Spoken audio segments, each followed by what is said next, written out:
Order 45A, execution of order of the federal court. अब ये federal court क्या होती है? ये गवर्नमेंट ऑफ इंडिया एक्ट 1935, उसमें जो कंट्री की टॉप कोर्ट थी उसको फेडरल कोर्ट कहते थे। वो सुप्रीम कोर्ट नहीं थी गवर्नमेंट ऑफ इंडिया एक्ट के अकॉर्डिंगली।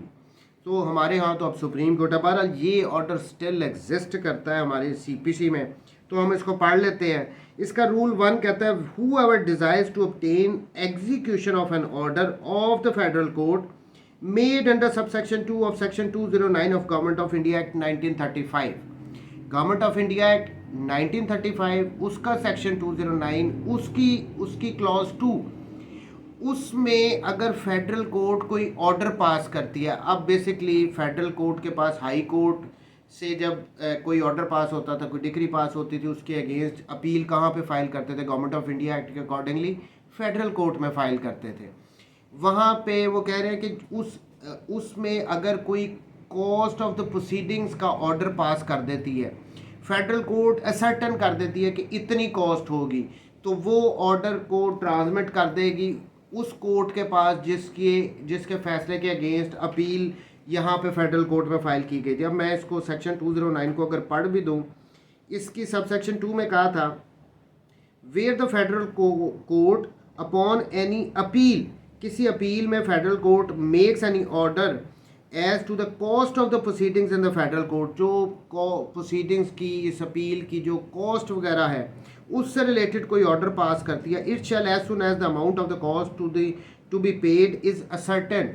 और फेडरल कोर्ट अगर कॉस्ट की अमाउंट को सर्टन कर देती है कि इतनी कॉस्ट होगी, transmit its order for the payment of that sum to the court from which the appeal was brought.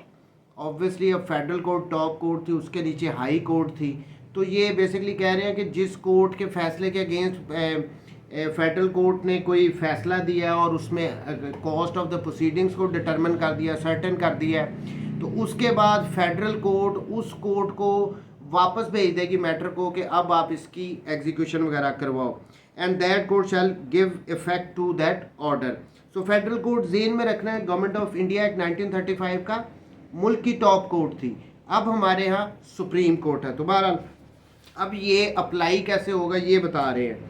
देखें, अब इसमें यहाँ पे कह रहे हैं कि whoever desires to obtain execution of an order of the federal court made under subsection 2 of section 209 of government of India act 1935 shall apply by petition accompanied by the certified copy of the order ought to be executed to the high court from which the appeal to the federal court was preferred।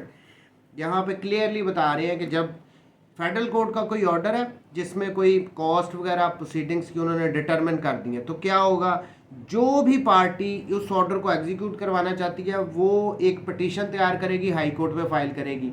इस petition के साथ वो जो order होगा federal court का, उसकी certified copy भी साथ अनेक्स कर देगी कि कहाँ पे, हाई कोर्ट में। हाई कोर्ट के फैसले के अगेंस्ट तो फेडरल कोर्ट में अपील फाइल की थी। एनी इसका rule 2, the high court shell transmit.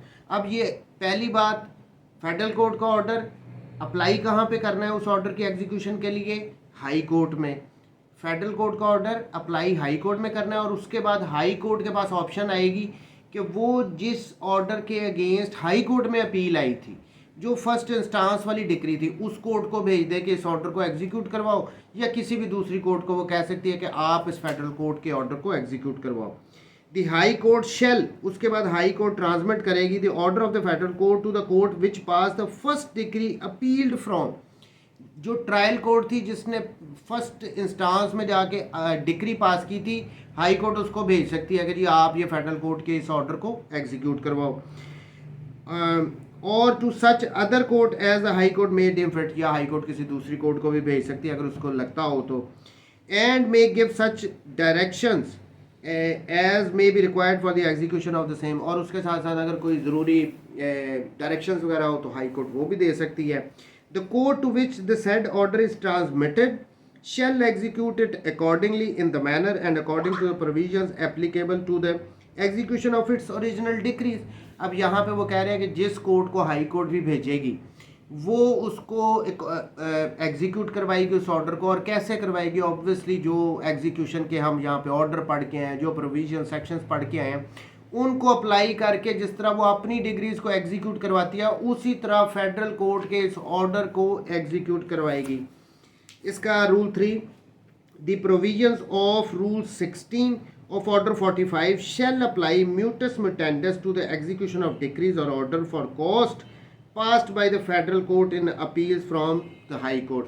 अब ये यहाँ पर इसके रूल 3 में कह रहे हैं कि जो ऑर्डर 45 इससे पहले हम पढ़ के आ रहे हैं, जो कि appeals to the supreme court था, उसका जो रूल 16 था उसको म्यूटस मुटेंडस अप्लाई किया जाएगा। यानी उसकी जो प्रोविजन है, उसमें जो रूल्स हैं, उनको अगर उनमें थोड़ी बहुत चेंजेस की ज़रूरत हो तो उनको करके उनको अप्लाई किया जाएगा। इस कॉस्ट वगैरह का जो भी ऑर्डर या डिक्री पास की गई है फेडरल कोर्ट की तरफ से, उसको उसकी एग्जीक्यूशन के लिए।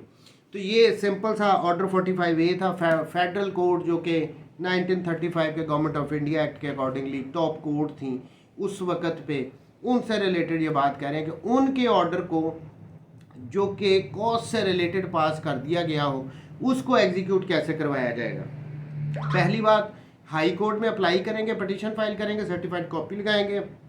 हाई कोर्ट फिर उस कोर्ट को भेज सकती है जिसमें जो ट्रायल कोर्ट थी, जिसकी तरफ से फर्स्ट डिक्री पास की गई थी, या फिर वो किसी दूसरी कोर्ट को भेज सकती है और वो उसको ऐसे ही एग्जीक्यूट करवाएंगे जैसे वो अपनी डिक्रीज को एग्जीक्यूट करवाते हैं।